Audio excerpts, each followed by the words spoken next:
if we say that President Trump is doing all of this because, he's in the Kremlin's, he's in the bag with the Kremlin, what this does is it takes away President Trump's actual own agency, and it sort of gets him off the hook. And it's entirely possible that President Trump may be acting this way because it's what he wants to do. And quite a significant development just in the last sort of 15 minutes or so. The US President Donald Trump says that he's now strongly considering large-scale banking sanctions and tariffs on Russia until there's a ceasefire and a final settlement agreement on peace is reached.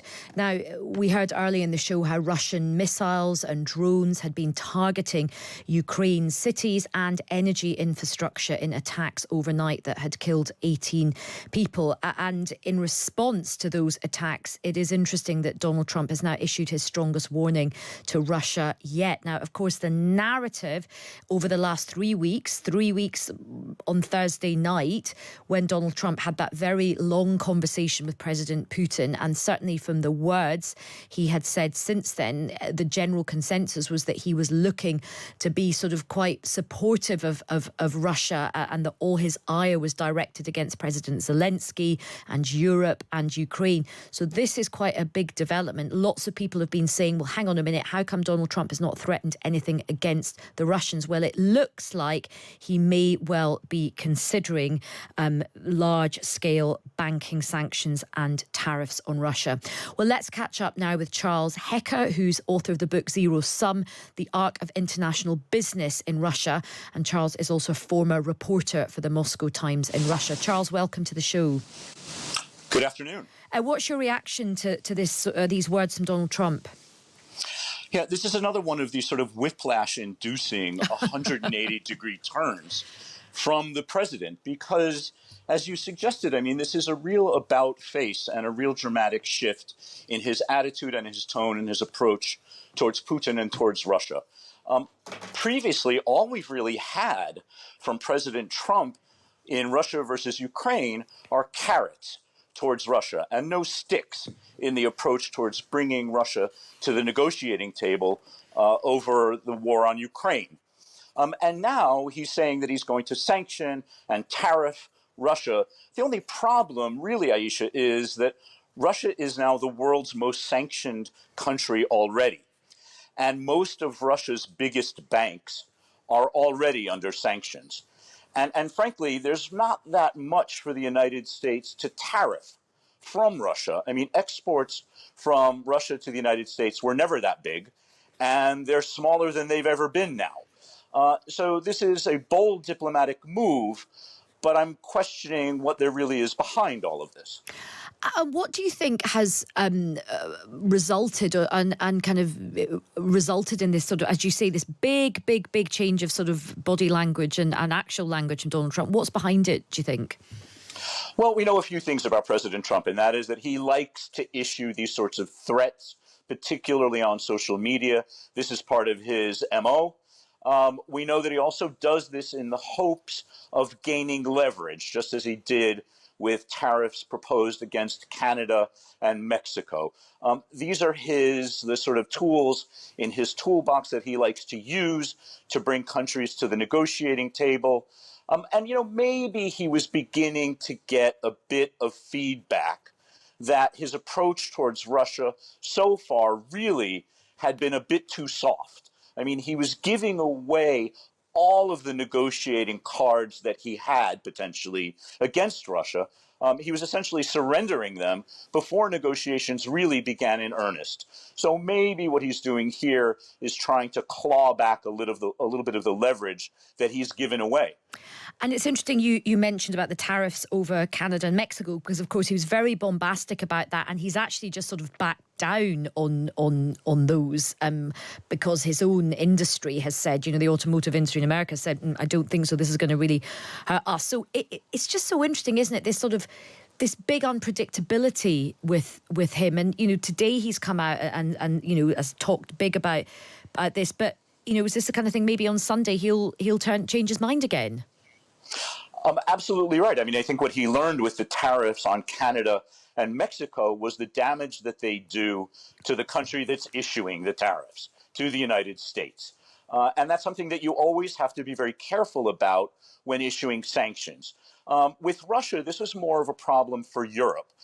Europe was, punishing Russia, but at the same time shooting itself in the foot a little bit because Europe does an awful lot more trade with Russia than the United States. The president has the room for this sort of bluster in his negotiations with Putin. But I think we have to realize that these sorts of tweets right now are just that. They're bluster. And he may, as you suggest, he may have to walk them back ultimately if they work or if they don't work.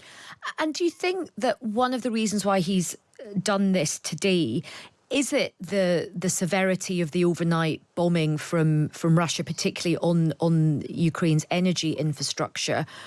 Or do you think it's pressure from the international community?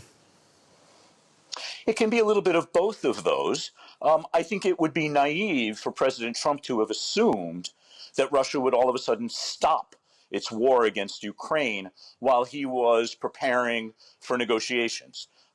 We all know that President Putin will use any of the time that he has under the guise of entering negotiations to carry on attacking Ukraine. It is not at the moment in President Putin's interest to stop. He feels that he's winning the war on Ukraine and is making military progress on the ground. And so it shouldn't be surprising to anyone that the hostilities continue or that hostilities increase while we think that negotiations are underway. And as you say, I mean, in fact, President Putin has had an excellent 3 weeks, really, a very, very good 3 weeks. Now, one of our listeners, Charles, has messaged and going, stop being so stupid and declaring that this Trump statement is a real shift. All talks have been in private. We do not know what has been said. And this post may just be the first sign or next part of a negotiation to get Russia to the table fully, like the US has done with Ukraine and Europe. What would you say to that listener, Charles? Yeah, I think that's a very good point. I mean, talks between Russia and the United States are underway, and they're taking place on lots of different levels and with lots of different interlocutors. And yeah, we know that President Trump likes to throw this red meat out to the public and out to his voters and out to MAGA in the form of these sort of, angry sounding tweets. And so you're absolutely right. And your listener is absolutely right to point out that while he's saying one thing on social media, lots of other things are happening that we're not hearing about. Yeah. And they may or may not be the same in content. And look, Charles, there is a conspiracy theory out there. And it's the kind of thing where, even 3 weeks ago, if someone had said this to me, I would have been like, you sound crazy, get your tin foil hat on or whatever. But there is there have been growing suggestions because Donald Trump has been, as you say, so offering carrots to Russia, repeating a lot of the Kremlin talking points.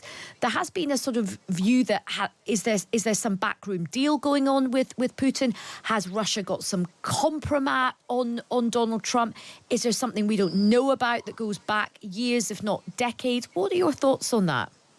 Yeah, I think there are two things to think about this. And I think we can leave this in the Department of Conspiracy Theories.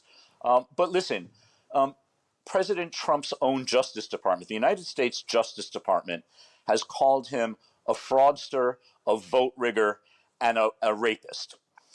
I don't think that there's anything more that President Putin can call President Trump that will damage his reputation or that President Trump won't be able to wiggle out of or deny.